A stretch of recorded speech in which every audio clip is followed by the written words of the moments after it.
நியாயம் இல்லாமல் இங்க சண்டை நடந்துச்சு. என்ன நடந்துச்சு? இப்ப சேரனுக்கும் சோழனுக்கும் சண்டை நடந்துச்சு. என்ன நியாயம் அதுல? அப்ப ரெண்டும் சரிங்கிறீங்க. சேரனும் நல்ல வாங்குறீங்க, சோழன் நல்ல வாங்குறீங்க, சண்டை போட்டுக்கிட்டாங்கிறீங்க. அப்ப சோழனுக்கும் பாண்டியனுக்கும் சண்டை நடந்திருக்கு. அப்ப நீங்க என்ன செய்றீங்க? பாண்டியன் நல்லவன் தான், சோழன் அப்ப அடிச்சுக்கிட்டாங்களே. அப்ப அடிச்சுக்கிட்டா ஒருத்தன் நல்ல ஒருத்தன் கண்டுபிடிச்சிடணுமா இல்லையா? நம்மளே என்ன செய்யறோம்?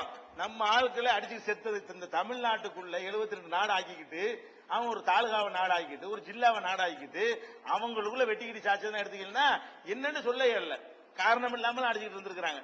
அப்படி காரணமான சண்டைகளும் நடந்திருக்கிறது. காரணமற்ற சண்டைகளும் என்ன இருக்கிறது?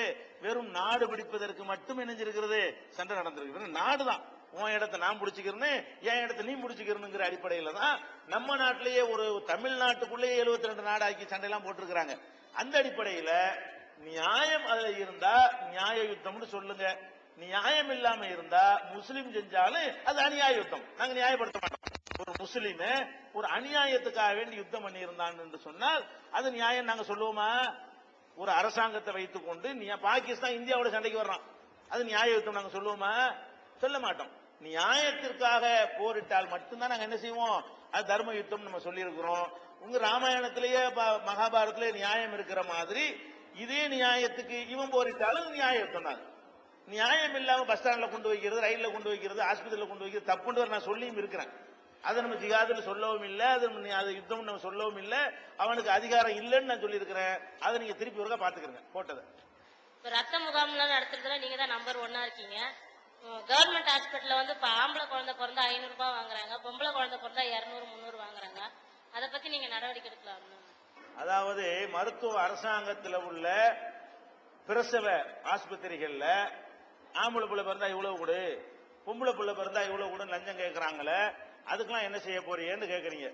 அது மாதிரி நீங்க ஒரு கம்ப்ளைண்டா கொடுங்க, இந்த ஆளுக்கு நடந்துச்சு, நாங்க இறங்குவோம். முஸ்லீம் எல்லாம் பார்க்க மாட்டோம், எங்களுக்கு தெரியாது. உங்கள்ட்ட லஞ்சம் கேட்டா உங்களுக்கு தான் தெரியும். லஞ்சம் யாரு கேட்கிறாங்களோ அவங்க வந்து சொன்னாலே தவிர நம்ம தலையிடவும் இயலாது. அப்ப நீங்க தைரியமா என்ன செய்யணும்? என்னிட்ட கேட்டாங்கன்னு சொல்லணும். ஒரு ஆள் இருந்தா தான் போராட முடியும். நீங்க தைரியமா வந்து என்னிடத்தில் அல்ல இன்னாத்த கேட்டாங்க, இந்நாள் கேட்டுச்சு நீங்க சொல்லுங்க, எங்க கிளையில எங்க சொன்னா நாங்க என்ன செய்யறோம்? உங்களுக்காக வேண்டி அவ்வளவு மக்களும் திரண்டு போராட்டம் பண்ணி அந்த லஞ்ச ஒழிப்பு லஞ்ச பேய வந்து விரட்டி விடுவோம். சரியா? சூனியம் என்றிருக்கு, மந்திரம் என்றிருக்கு, மாயம் என்றிருக்கெல்லாம் பழிக்கிட்டா அதெல்லாம் உங்களுக்கு இருக்குங்களா அப்படின்னு சொல்றாங்களே. பேய் இருக்கு, பெச்சாச்சி இருக்குன்றாங்களே, அதெல்லாம் நல்லா நல்லா விளைக்கிற. இஸ்லாத்தை பொறுத்த வரைக்கும் மாய மந்திரம் இதை அடியோட நிராகரிக்கக்கூடிய ஒரு மார்க்கம் இஸ்லாம்.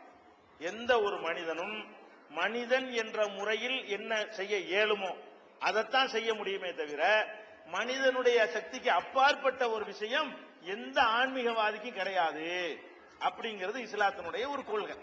அப்ப அந்த அடிப்படையில் இந்த மாய மந்திரங்கிற என்ன பண்றான்? வெறுங்கையில் என்னத்தை எடுத்துறேங்கிறான். நீங்க என்ன பண்றீங்க? நம்பிட்டு ஏமாந்து போயிடுறீங்க. இந்த மாதிரியான எல்லாம் மேஜிக். இதெல்லாம் என்ன செய்யறது? அப்படி எலுமிச்சம்பளத்தை அறுக்கிறான், இப்படி ரத்தமா ஊத்துதா அப்படின்னா அரண்டு போயிடுறீங்க. ஆக நம்மள ரத்தம் கேட்க வச்சிருவான். இந்த மாதிரியாக பயங்காற்ற ஆளுக்கு எங்க சமுதாயத்துல நிறைய பேர் இருக்கிறாங்க.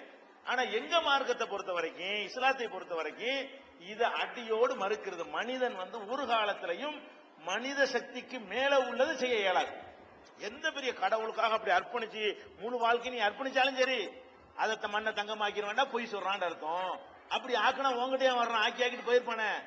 அவனுக்கு மண்ணை தங்கமாக்கக்கூடிய ஆற்றல் அவனுக்கு இருந்தா மண்ணை தங்கமாக்கி அரண்மனை கட்டிட்டு போவானா? உங்ககிட்ட 5க்கு 10க்கு அலைவானா? அதை நம்ம சிந்திச்சு பார்க்க வேண்டும். உன்னைய பணக்காரனாக்குறதுக்கு தாயத்து போடுறேங்கிறான், அவன் பணக்காரனா போனானா? உன்னைய பணக்காரனாக்குறதுக்கு தாயத்து போடுறேன்னு சொல்லக்கூடியவன் உங்ககிட்ட 10 ரூபாய் கையேந்திட்டு இருக்கான். பொய்யின் வழங்குதா இல்லையா? அவன் ஒரு பெரிய தாயத்தை போட்டு பணக்காரன போக வேண்டியதானே? அப்ப எல்லாம் பிராடு. தாயத்தை போடுறது, தட்டு போடுறது, மாயம் பண்றது, மந்திரம் பண்றது, பில்லி சூனியம் ஏவல் அம்புட்டுமே பிராடு.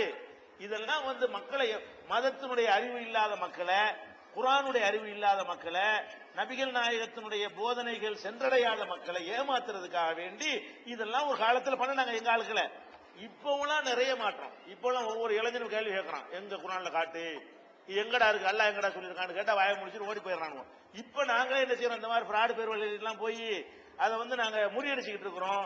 அதனால யாரு சொன்னாலும் சரி, இந்த ஓதி பாக்குறேன், அது பண்ற, தாயத்து போடுறேன், தட்டு போடுறேன்னு சொன்னா அவன் இஸ்லாத்தை வைத்து ஏமாத்துகிறான்.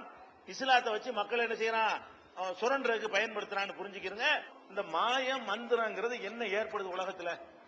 ஒரு வீட்டுக்கு போறான், அதாவது உங்களுக்கு தோஷம் இருக்குதுங்கிறான், அல்லது என்னத்தையோ ஒண்ணு ஒரு பாஷையை சொல்லிட்டு உங்களுக்கு அதுக்கு பரிகாரம் பண்ணணும், எல்லா நகையும் கொண்டு வாங்கங்கிறான், வச்சுக்கிட்டு பூஜை செய்யறாங்கிறான், அப்படி ஒரு பொடியை தூவுறான், அப்படி மயக்க மருந்த தூவி விட்டுறானா, எல்லாம் மயங்கி விழுந்துருவாங்களா, அப்படி மூட்டை கட்டி ஓடி போயிடறான்.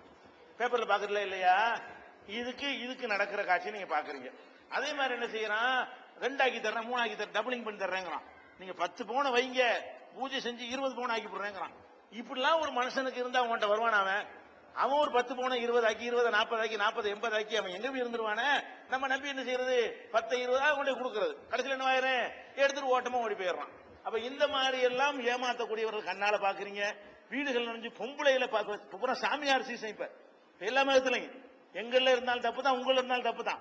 எல்லா மதத்திலையும் மக்களுடைய அறியாமை பயன்படுத்திக்கிட்டு இந்த சாமியார்கள் என்ன பண்றான், பாதிரியாருங்கிற பேர்ல, முஸ்லீம்ல அஜர்த்துங்கிற பேர்ல, இந்துக்கள்ல சாமியாருங்கிற பேர்ல அவன் இந்த பொம்பளைகிட்ட பண்ற சில்மிஷம் கருவறையில எல்லாம் பண்ணிவிட்டான்னு எடுத்து போட்டு விடுறாங்க. கருவறைங்கிறது அவங்க நம்பிக்கைப்படி என்ன செய்யணும், கடவுள்ல குடிகொண்டிருக்கிற ஒரு இடம் நம்பணும். அவங்க இந்து நம்பிக்கை பிரகாரம் அந்த இடத்துல பூஜைக்கு வர்ற பண்புகள்ட்ட சில்மிஷமாக்கி அதை சீடியாக்கி எடுத்துட்டு இருக்கிறாங்க. இப்ப பயங்கரமா தான் ஓடுதுன்னு பேப்பர்ல போட்டுருக்கானுவோம். அப்ப அந்த மாதிரி எல்லாம் என்ன பார்க்கணும், மனுஷனா பாருங்க, நல்லா விளங்கிக்கணும். மனிதன்கிறவன் அவனுடைய பார்வைக்குன்னு ஒரு சக்தி இருக்கிறது. நீங்க என்ன விளங்கணும், இதை கொண்டு இதைத்தான் பார்க்க இயலுமே தவிர முதுகுக்கு பின்னாடி பாக்குறேன்னு சொன்னா பிராடுன்னு விளைக்கிறேன். நீங்க என்ன விளைக்கிறேன்னு, நான் பின்னாடி உள்ளதான் எனக்கு தெரியுதுன்னா அவன் அயோக்கிய பைய அப்படின்னு விளைக்கிறேன்.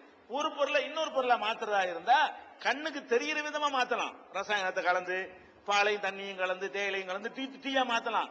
மந்திரத்துல மாத்திரம்னா நம்பாதிய பொய்யது, மந்திரத்துல மாத்த முடியாது. அது மாதிரி தேவதையை வச்சு காணப்பண பொருளை கண்டுபிடிச்சிடுறேன், மை போட்டு பாக்குறேன், இப்படிலாம் ஒண்ணு இருந்துச்சுன்னு சொன்னா எதுக்கு சிபிஐ எதுக்கு, ஐபி எதுக்கு, ராய் எதுக்கு, இவங்க கொண்டே வச்சு அம்பட்டை கண்டுபிடிச்சிடலாமே. எவன் குண்டு வச்சான்னு மைய போட்டு பார்த்து கண்டுபிடிக்க வேண்டியதானே. அப்ப இதுல உண்டா உலகத்துல? அதெல்லாம் கிடையவே கிடையாது. அது மாதிரி வாஸ்துங்கிறான், சாஸ்திரம்ங்கிறான், கூட்ட மாத்து, அதை மாத்துங்கிறான், அப்படிலாம் பேர்ல ஒரு எழுத்து சேருங்கிறான். எல்லா யோக்கியத்தனம் எல்லாமே என்னது, மக்களுடைய அறியாமையை பயன்படுத்தி கொண்டு உங்க பேர் ராமசாமியா 6A போல 6AA போடுங்க ஆகாண்டு போயிருவீங்கிறான். ஒரு ஏக்கு போல இன்னொரு ஏ போட்டா டபுள் ஆகாண்டு போக முடியுமா? இது ஒரு டிவில நிகழ்ச்சியா நடத்துறான். இதை ஏமாந்துட்டு பெரிய பெரியவெல்லாம் போய் என்ன செய்யலாம், பேரெல்லாம் மாத்திட்டு இருக்கிற காட்சியை பாக்குறீங்க. அந்த வாசலை இடிச்சு இந்த வாசலை வைங்கிறான், கக்கூச பெட்ரூம் ஆக்குங்கிறான், பெட்ரூம் முடிச்சு என்ன செய்யுங்க ரிசப்ஷன் ஆக்குங்கிறான், செய்யறான். எவனோ ஒரு கிறுக்க இதெல்லாம் நம்ம மாத்த போகுது, இதனால எல்லாம் நம்முடைய எதிர்காலம் மாறப்போகுது. இதெல்லாம் விளங்காம அவன் ஒரு மனுஷன், அவனுக்கு இது எப்படி தெரியும், இங்கிட்டு மாத்தினா அப்படி வரும், அங்கிட்டு மாத்தினா அப்படி வரும், கடவுளா? அவன் உன்னை மாதிரி ஒரு படிச்சு இது எங்க போய் படிச்சான், இதுக்கு என்ன படிப்பு இருக்குதுலாம்? அப்ப இது ஏமாத்துறான். படிப்புன்னா எல்லாருக்கும் தெரியணும். எப்படி உனக்கு தெரிஞ்ச விஷயம் சொல்லு. இந்த வாசல் அங்கிட்டு இருக்கிறதுக்கு பதிலா இங்கிட்டு இருந்தா நீ ஓஹோன் இருப்பேன்னு எதை வச்சு தெரிஞ்சுக்கிட்ட அப்படின்னு கேட்டீங்களா என்னைக்காச்சு? அவன் சொல்றான், நம்புறீங்களே தவிர இது எப்படி உனக்கு தெரியும்? அந்த வாசல் அங்கிட்டு இருந்தா இங்கிட்டு இருந்தா என்னடா, இந்த பக்கம் வாசல் வச்சு 50 பேர் பிச்சைக்காரனா போயிட்டானா, அந்த பக்கம் வாசல் வச்சு 50 பேர் கோடீஸ்வரனா போயிட்டானா? அப்படியும் கிடையாது. அப்ப இதெல்லாம் விளங்காம எவனாவது எனத்தையாவது சொன்னா அது அப்படி நம்புற அளவுக்கு நம்ம இருக்கிற பலவீனத்தை பயன்படுத்தி கொண்டு எல்லா மதத்திலையும் பிராடுகள் இருக்கிறார்கள். எங்க மதத்திலையும் இந்த மாதிரி பிராடுகள் கிளம்பி இருக்கிறான். அதனால எவன் சொன்னாலும் சரி அறிவை பயன்படுத்துங்க, நம்பி ஏமாந்துறது.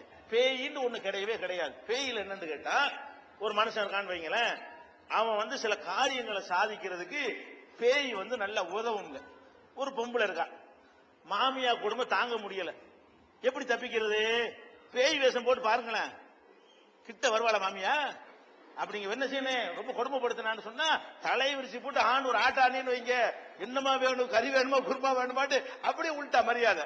அப்ப அதுக்காக என்ன பண்றாங்க இந்த பெண்கள்லாம், இந்த கொடுமை அளவுக்கு மேல போகும் பொழுது இந்த பேய் போட்டோம்னா கொடுமை இருக்காது, பயப்படுவாங்க. நமக்கு பயப்படாட்டாலும் பேய்க்கு பயப்படுவாங்கன்னு அது தெரிஞ்சு வச்சுக்கிறதுனால முக்காவாசி பேர் நடிக்கிறது.